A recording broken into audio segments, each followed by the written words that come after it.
Allahumma rahamna bil Qur'an waj'alhu lana imaman wa nuran wa hudan wa rahmah. Allahumma dzakirna minhu ma nasina anfusina wa min sayyiati a'malina may yahdihillahu fala mudhillalah wa may yudlilhu fala hadiyalah. Asyhadu an la ilaha illallah wahdahu la syarikalah wa asyhadu anna Muhammadan abduhu wa rasuluhu. Allahumma shalli wa sallim wa barik ala sayyidina Muhammad wa ala alihi wa ashabihi wa tabi'ina ila yaumiddin, amma ba'd. Faqad qala ta'ala la in syakartum la azidannakum. Wa qala Rasulullah sallallahu alaihi wasallam khairukum man ta'allamal Qur'an wa 'allamahu. Wa qala idan addibu auladakum ala thalathi khisalin hubbi nabiyyikum wa hubbi ahli baitihi wa qiraatil Qur'an. Atau qala Rasulullah sallallahu alaihi wasallam. Alhamdulillah, Bapak-bapak, ibu-ibu, ustaz atau ustazah yang kami muliakan, Bapak Haji, Ibu Haja yang kami muliakan, yang terutama Ibu Hajar geser ke sini, Ji, yang kami muliakan, Bapak-bapak sekalian, ibu-ibu yang sama-sama kami muliakan, yang sama-sama dimuliakan Allah Subhanahu wa taala. Ini aslinya mendadak. Aslinya yang dapat tugas itu Ustadzullah, kawan kami di SP itu, cuma karena berhubungan istri beliau sakit, pagi ini juga beliau ke Palembang jam 7 tadi. Jadi sebelum berangkat itu datang ke rumah, tanya, ini ada tugas di mana, Sungai Semut, bisa nggak digantikan? Mendadak ini saya. Tapi ya karena nggak ada yang lain lagi mungkin ya kan, yang nggak apa-apa saya terima. Jadi kalau mungkin nanti ceramahnya terlalu cepat, ya nama juga mendadak ya kan. Mudah-mudahan apa yang disampaikan nanti bisa menjadi motivasi untuk kita semua, biar semangat lagi mengejar atau mencari ilmu agama, ilmu yang dapat mendekatkan diri kita kepada Allah Subhanahu wa taala. Jadi saat ini Bapak Iskandar seluruh keluarga ini membuat tasyakuran ya, atas khatam Al-Qur'annya anak beliau. Ini Masya Allah sangat-sangat bagus, sangat tepat. Nah, kita ini harus syukuran, lawang kadang dia terangkat PNS aja syukuran ya, dapat nikmat dunia aja syukuran ya, sampai manggil artis dari Jakarta buat elektron, buat apa itu, habis-habisan. Kenapa? Syukuran katanya, diangkat jadi PNS. Alhamdulillah. Lah kita ini ya, anaknya bapak ini ditolong oleh Allah, dikasih hidayah untuk bisa hatam Quran. Ini kalau dibandingkan ini nggak sebanding lah Pak, antara PNS sama Quran ya nggak ada, bukan bandingannya antara ilmu agama, ilmu dunia yang nggak ada, yang nggak ada apa-apanya ilmu dunia ini. Seharusnya itu syukurnya lebih lagi, seharusnya itu syukurnya lebih lagi, karena sudah sepantasnya. Rasulullah SAW bersabda, khairukum man ta'allamal Qur'an wa 'allamahu. Sebaik-baik orang dari kalian adalah orang yang belajar Al-Qur'an dan orang yang mengajarkan Al-Qur'an, kata Nabi. Jadi tolak ukur, harusnya tolak ukur pandangan baik, mulia enggak orang itu tolak ukurnya seharusnya tolak ukur agama. Cuma keadaan kita ini memang karena ya kebiasaan kita, mungkin ya keadaan kita berinteraksi dengan dunia tiap hari ya, bicara dunia apa segala dunia, akhirnya kan seakan-akan agama ini dipandang sebelah mata gitu ya.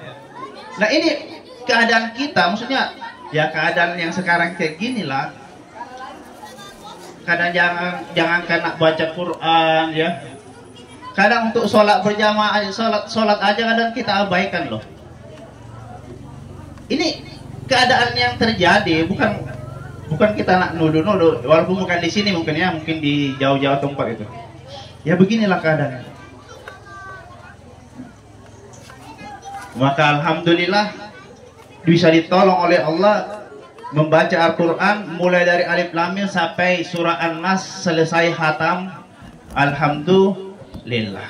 Kalau Allah nggak tolong ya nggak bisa. Dan Rasulullah SAW bersabda juga, Allimu auladakum ala thalathi hitholin, hubbi nabiyikum wa hubbi ahli baitihi wa qiraatil Quran. Ajarkanlah anak-anak kalian dengan 3 perkara. Yang pertama, mencintai Nabi kalian. Yang kedua, mencintai keluarga Nabi kalian. Yang ketiga, membaca Al-Quran. Ini perintahnya Nabi. Memerintahkan kepada umatnya untuk mengajari mulai dari dini. Mulai dari kecil. Anak-anak kalian, anak kecil. Ajari apa? Untuk cinta kepada Nabi. Alhamdulillah, tadi dibacakan maulid pada janji. Ini salah satu amalan untuk mendatangkan kecintaan kepada baginda Rasulullah SAW. Terus cinta keluarganya Nabi, ahli bait, kita harus cintai juga. Yang ketiga adalah diajari Al-Quran. Cuma Pak, Bu, ya repot, ya repot.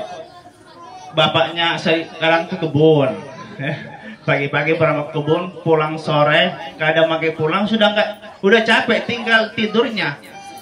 Boro-boro nak ngajar anaknya Quran, kadang pula bapak nggak bisa baca Quran. ini lebih repot lagi. Ibunya juga kadang repot di rumah, banyak kerjaan rumah segala macam, belum lagi yang nggak ada kesempatan untuk ngajari anaknya. Apalagi yang kerja kantoran, yang PNS, apalagi yang kadang kerjanya keluar kota ya. Janganlah ngajar anaknya Quran, jumpa anaknya sebulan sekali ya untung-untungan. Tapi alhamdulillah summa alhamdulillah, di tempat kita ini ada TPA. Ada orang yang mau meluangkan waktunya untuk mengajari anak-anak kita Al-Quran. Kita seharusnya berterima kasih yang sangat besar kepada orang tersebut. Ini ada suatu kisah kejadian pada zaman dulu, zaman 1000 tahun yang lewat. Ada seorang raja mau mondokkan anaknya, dipondokkan anaknya ke suatu ulama. Setelah anaknya mondok di suatu ulama ini, raja ini kurang lebih beberapa lama menjenguk anaknya. Ketika jenguk, bertemu sama anaknya, ditanya, "Wahai anakku, kamu sudah beberapa bulan mondok di sini, ilmu apa yang kau dapat?" "Alhamdulillah, ayah, alhamdulillah Pak, saya dapat satu ilmu." "Apa itu?" "Orang haid nggak bisa sholat," katanya. Alhamdulillah, senang bapaknya. Ini ilmu yang barokah ini. Kalau satu ilmu itu, masya Allah, senang sekali orang tanya raja ini. Akhirnya raja ini memberikan bermacam-macam hadiah kepada ulama tadi. Berterima kasih kepada ulama tadi. Kenapa? Karena sudah mengajarkan satu ilmu kepada anaknya. Senang sekali. Akhirnya singkat cerita, karena syukurnya raja tadi, senangnya raja tadi dengan satu ilmu yang diterima, yang dihafal oleh anaknya, Allah Subhanahu wa Ta'ala terima syukurnya tadi, sehingga anaknya jadi ulama besar. Maka kita ini harusnya itu ya berterima kasih, harus berterima kasih, harus kasih hadiah sama gurunya itu. Walaupun itu nggak diminta, karena memang Ya sekarang keadaannya kayak ini Pak. Ya. Keadaan yang terjadi di masyarakat kita ini di mana-mana saja. Mungkin nggak tahu kalau di sini. Itu orang itu biasanya kita tuh rela mengeluarkan uang puluhan juta, ratusan juta untuk menyekolahkan anaknya. Ya benar. Sampai S1, S2, S3, sampai S-tontong segala macam kan. Rela. Giliran anaknya belajar di TPA, dibuat TPA, dikasih bayaran sebulan 50.000, protes orang tuanya. Lah, apa dia Ustadz nih ngajar ngaji kok minta bayar katanya. Ini nggak ikhlas Ustadznya. Ini kan repot. Nah, repot.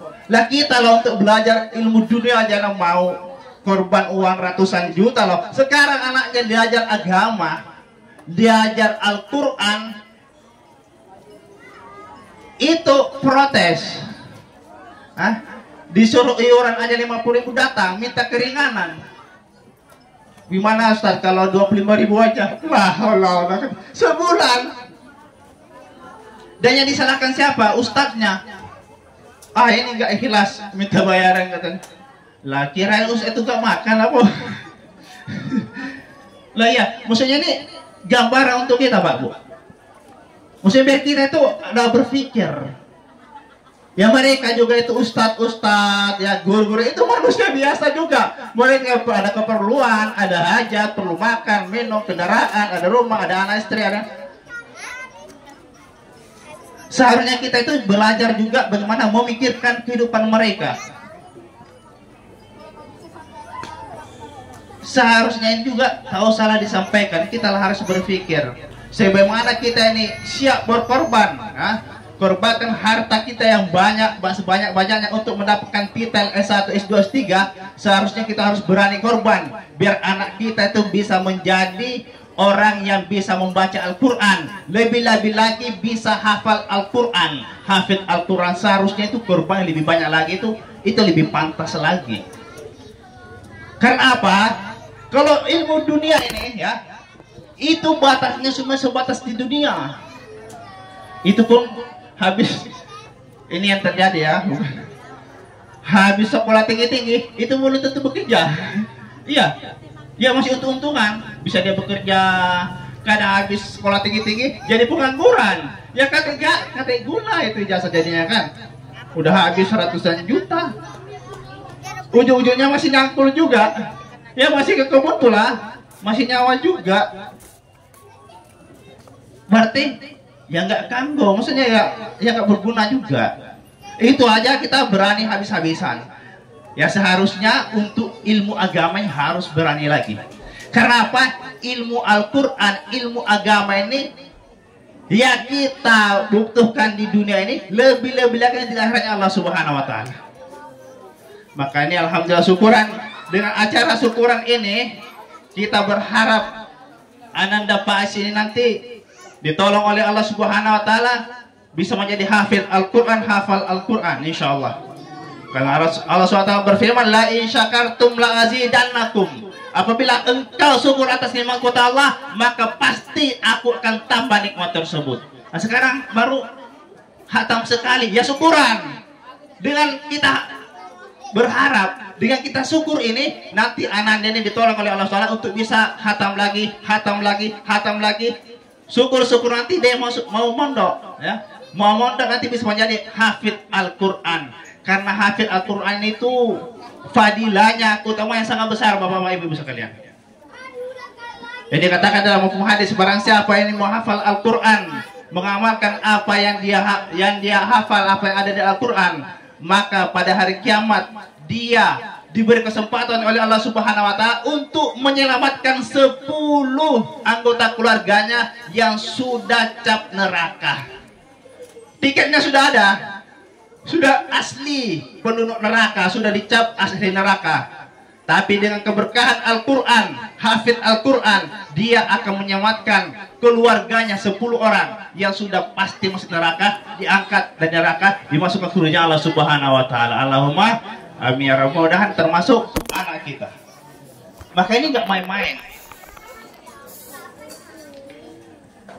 Karena ini yang kita perlukan ya. Kalau kita ini sekedar sebatas di dunia ini paling seberapa tahun lah kita hidup ini. Paling banter ya 100 tahun mungkin itu jarang-jarang. Tapi setelah itu ya kita akan meninggalkan dunia ini. Kita akan kemana? Ya ke hadiratnya Allah Subhanahu Wa Taala. Dan manfaat Al-Quran kita akan dapatkan nanti ketika kita sampai di hadirat Allah Subhanahu Wa Taala. Maka dengan adanya syukuran ini, mudah-mudahan Ananda Faiz ini bisa ditolong oleh Allah Subhanahu Wa Taala dan semua orang yang ikut syukuran. Yang ikut syukuran juga mudah-mudahan mendapat kecipratan barokahnya. Mudah-mudahan anaknya juga nanti ditolong oleh Allah Subhanahu Wa Taala untuk bisa mau ngaji. Ya. Kadang sekarang itu kan susah. Anak itu ngaji itu susah sekali. Ya. Dibuat TPA sambil rumah, didatangi sama guru ngaji, disuruh ngaji itu susah sekali.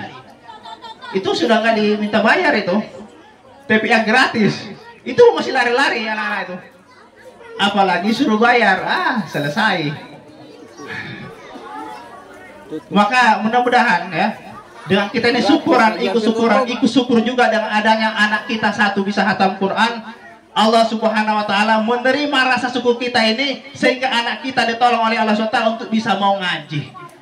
Allahumma amin ya robbal alamin. Dan di sini alhamdulillah, kalau kita beda dengan zaman dulu ya. Kalau sekarang itu tinggal kita dan tinggal anak kita saja nggak mau. Sudah mudah kan semua, sudah mudah sekarang. Kalau nak mondok terus perlu jauh-jauh, nak ke Jawa, nak ke Palembang. Di sini dekat sini ada pondok nih. Kalau agak jauh sedikit ada di SP juga ada kami pondok kecil-kecilan juga ada. Ada juga di mana di samping itu tempat Ustaz Fala itu juga ada di Nian situ. Sekarang tinggal anak kita dan kita untuk mendukung mereka. Cuma memang masya Allah, kalau orang nak perkara keduniaan itu nafsunya ya oke, ya setan juga setuju, makanya mulus-mulus saja. Ya orang anak sekolah itu mulus, nggak ada hambatan, semua oke semua. Tapi giliran anak diniatkan mondok, ya nafsunya juga kadang mau berontak, apalagi setannya, ya nggak setuju, makanya berat Pak. Kita nak mondokkan anak atau anak itu nak mondok itu ujiannya itu masya Allah. Ya dari dirinya sendiri, ya karena dari orang tua, dari tetangga, dari saudaranya, dari segala macam arah. Kenapa? Ini bisikan setan. Setan itu gak ridho orang itu mempelajari agama, sehingga ketika ada kemauan untuk belajar agama sangat banyak ujiannya, rintangannya banyak sekali. Begitu anak ini lulus SD mau mondok, orang tuanya lain pulau sudah. Lah ngapo kalau mondok? Mending kau masih SMP. Nanti habis SMA daftar polisi, daftar tentara. Lebih bagus lah itu. Itu sebenarnya bisik-bisikan setan. Ada yang parah lagi. Emang kalau kau habis pondok jadi ustadz kau nak makan apa? Gak ada masa depan itu. La haula wala quwata illa billah. Ya sama-sama aja Pak Bu. Ya mau ustadz, mau dia pejabat, mau dia polisi, tentara, orang biasa, semuanya sama-sama makan nasi. Benar nggak? Ya ustadz itu nggak makan tasbih, makan nasi juga. Terus kalau dikatakan masa depannya itu nggak cerah, suram masa depan ustadz itu. Ya saya berbilang banyak ustadz yang kaya raya juga. Masalahnya ini kalau kita mau bahas masalah rezeki itu nggak ada hubungan Pak. Itu sudah ada ketentuan Allah. Allah sudah tentukan semuanya, sudah ada jatahnya masing-masing. Walaupun dia ini PNS kah atau dia ini begawe segala macam, memang kalau udah takdirkan yang nggak kaya juga. Walaupun seandainya ini nggak pernah begawe, soal takdirnya kaya juga. Sebenarnya itu nggak ada hubungan lah itu. Nah, maka tak usah takut belajar agama, tak usah takut hidupnya seram, tak usah takut nggak punya masa depan. Kenapa? Perlu kita ketahui masa depan kita yang pasti apa coba? Yang sudah pasti. Kalau masa tua itu belum pasti Pak. Aku sekarang di umur ini belum pasti sampai umur 40. Belum pasti. Kalau orang mengatakan masa depan itu masa tua, ini belum pasti. Ya lah, kalau sampai tua umurnya, nggak sampai tua mati, berarti nggak jumpa sama masa depan. Nah sekarang tanya sudah tua itu, gimana sekarang? Sudah, maksud saya, berarti sudah di masa depan sekarang. Gimana sudah keadaannya? Itu masa depan sudah. Masih nggak pasti juga ya kan? Maka masa depan yang pasti dan terpasti adalah apa? Kuburan. Itulah masa depan kita yang pasti. Kematian, itulah masa depan kita yang pasti. Yang pasti kita akan datangi siapapun. Satu jalan itulah kematian. Maka mumpung ada umur ya kita gunakan umur kita. Kalau kita nggak bisa ngaji, minimalnya anak kita harus bisa ngaji. Ya, harus punya prinsip kayak gitu. Kalau aku ini bejat ya, jangan sampai anak saya jadi bejat. Kalau dia bejat hancur. Lah siapa nak nolong kita? Sudahlah, nggak bisa nolong diri sendiri. Lah anak kita tambah lagi tambahnya mencerahkan, ya selesai.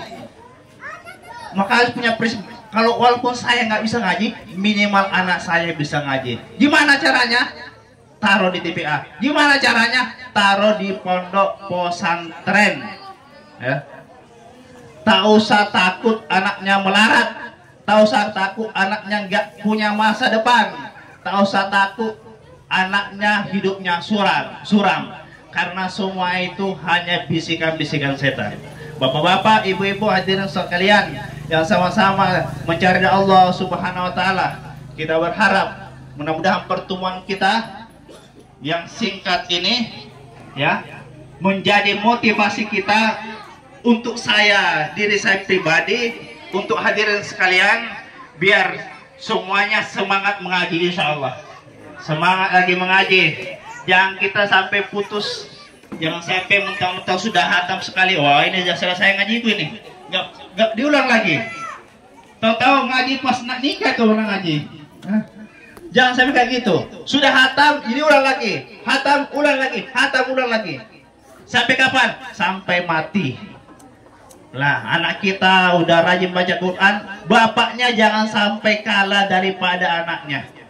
Karena nggak ada kata terlambat untuk belajar. Belajar ilmu mulai dari alam buayan sampai liang kubur, sampai mati. Belajar itu, Pak. Kalau bapak belum bisa ngaji, belajarlah. Kalau malu ya belajar Iqra, sudah tua, datang sembunyi-sembunyi ke guru TPA-nya itu, belajar dalam kamar. Nah, sembunyi. Kalau emang malu dilihat orang kan. Kenapa? Biar kita tahu ngaji. Walaupun mas sudah tua, belajar lagi nggak apa-apa. Gak ada batasan umur. Yang penting ada kemauan. Mudah-mudahan Allah Subhanahu wa taala menolong saya pribadi, bapak-bapak, ibu-ibu sekalian, hadirin sekalian, untuk sama-sama ditolong oleh Allah Ta'ala untuk menjadi orang yang cinta Quran, rajin ngaji sampai mati menghadap Allah Subhanahu wa taala dalam keadaan mengaji, dalam keadaan diridhoi Allah Subhanahu wa taala. Allahumma amin ya rabbal alamin. Mudah-mudahan hanya ini yang disampaikan. Adapun yang baiknya, yang baik-baik ya bisa kita ambil jadikan motivasi untuk diri pribadi masing-masing. Adapun yang enggak berkenan, yang buruk-buruk jangan diambil. Aku yang salah lagi ya. Karena namanya mandalla ala khairin falau ajri fa'ilihi. Barang siapa menunjukkan suatu kebaikan, maka baginya pahala orang yang mengamalkannya. Maka kalau ada yang buruk, kelihatan buruk dari saya, jangan diambil. Kenapa? Nanti dengan tanpa sadar yang ngamalkan ini ngirim dosa berarti. Sebenarnya hadis tadi, barang siapa yang menunjukkan suatu kebaikan, maka akan mendapat pahala dari orang yang mengamalkannya tanpa sedikit pun mengurangi pahala orang yang mengamalkannya. Maka kita dengan suatu ilmu, motivasi, kalau kita amalkan, maka yang menyampaikan dapat pahalanya. Sebaliknya, kalau kita mendengar keburukan atau lihat keburukan, lah kita niru-niru, yang saro itu yang kita tiru itu. Kenapa? Ngirim dosa. Maka jangan sampai kita ini tanpa sadar ngirim dosa ke orang. Baguslah kita ini tanpa sadar ngirim pahala ke orang daripada sebaliknya tanpa sadar ngirim dosa ke orang. Maka kalau yang buruk-buruk jangan ditiru. Tiru yang baik-baiknya saja. Sehingga apa? Tanpa sadar kita transfer dosa ke transfer pahala ke orang tersebut. Jangan sebaliknya. Kita senang niru yang buruk-buruk. Ternyata tanpa sadar kita transfer dosa ke orang tanpa orang itu tahu, nggak sadar dia. Karena kita niru-niru keburukannya, hanya dia yang salah. Maka kalau ada yang penyang sekiranya buruk ya, jangan sampai diamalkan pun ditiru. Tiru yang baik-baiknya saja, ambil yang baik-baiknya saja, sehingga apa? Tanpa sadar kita ini saling transfer kebaikan-kebaikan, saling transfer pahala. Insya Allah, akhir kalam. Assalamualaikum warahmatullahi wabarakatuh. A'udzubillahi minasyaitonirrajim. Bismillahirrahmanirrahim. Alhamdulillahirabbil alamin.